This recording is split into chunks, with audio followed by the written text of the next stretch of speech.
यदि रिटायरमेंट के लिए आप थोड़े थोड़े पैसे जमा करके एक बड़ा फंड तैयार करना चाहते हैं तो नेशनल पेंशन स्कीम एनपीएस एक अच्छा विकल्प है।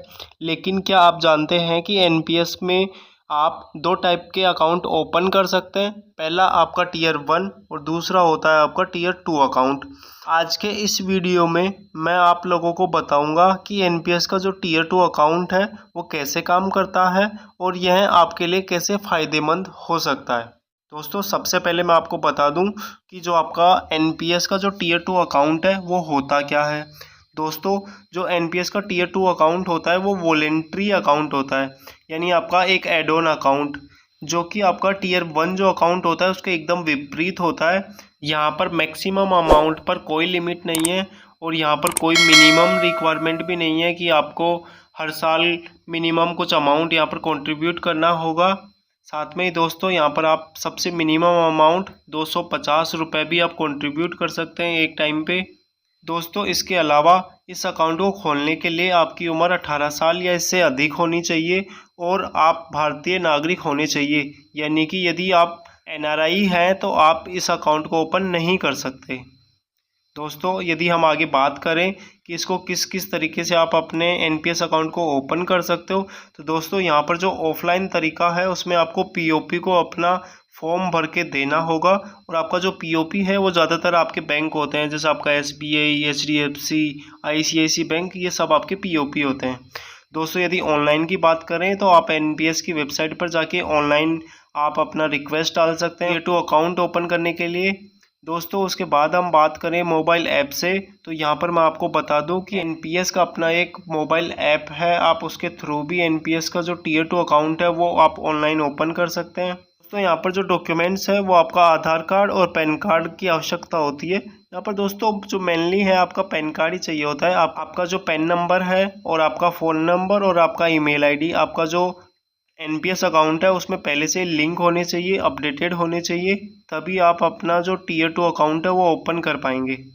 दोस्तों अब आगे बात करें, दोस्तों यहाँ पर हम बात करें जो फर्स्ट कंट्रीब्यूशन है और जो आगे की जो कंट्रीब्यूशन है वो हमें कितने जमा करने हैं।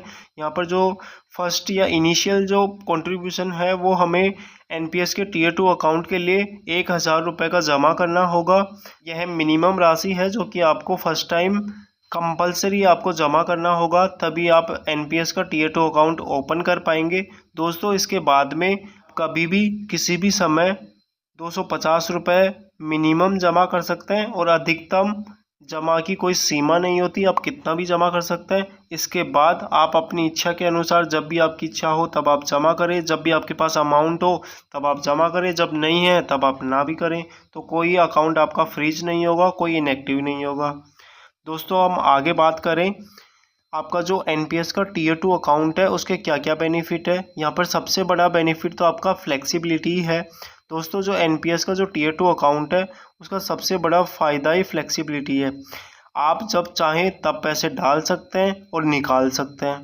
किसी भी आपातकालीन स्थिति, किसी भी इमरजेंसी में यह अकाउंट बहुत उपयोगी साबित होता है दोस्तों, क्योंकि आपका जो टीयर 1 अकाउंट है उसमें ये वाला ऑप्शन है ही नहीं।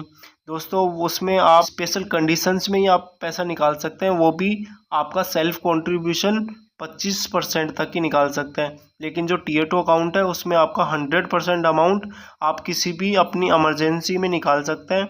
और दोस्तों यहाँ पर जो दूसरा बेनिफिट है वो है लॉक इन पीरियड नहीं होता। दोस्तों यहाँ पर जो टीयर 1 अकाउंट होता है उसमें लॉक इन पीरियड होता है, लेकिन जो टीयर 2 अकाउंट है उसमें कोई लॉक इन पीरियड नहीं होता। इसका मतलब है दोस्तों कि आप जब चाहें तब पैसे निकाल सकते हैं। दोस्तों आगे हम बात करें तो आपका जो एनपीएस का जो टीयर 2 अकाउंट है उसमें हाई इंटरेस्ट रेट मिलता है। जो बैंक अकाउंट होते हैं उसके तुलना में यदि हम बात करें तो एनपीएस का जो टीयर 2 अकाउंट है उसमें इंटरेस्ट रेट काफ़ी अधिक होता है।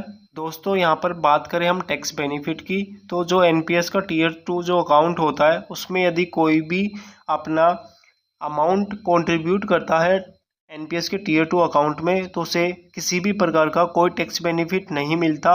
हालांकि दोस्तों जो गवर्नमेंट एम्प्लॉय, जो केंद्रीय सरकारी कर्मचारी होते हैं, उन्हें टैक्स बेनिफिट मिलता है और उनके लिए 3 साल का लॉक इन पीरियड होता है एनपीएस के टीयर 2 अकाउंट में। जिसे TTS अकाउंट भी बोलते हैं।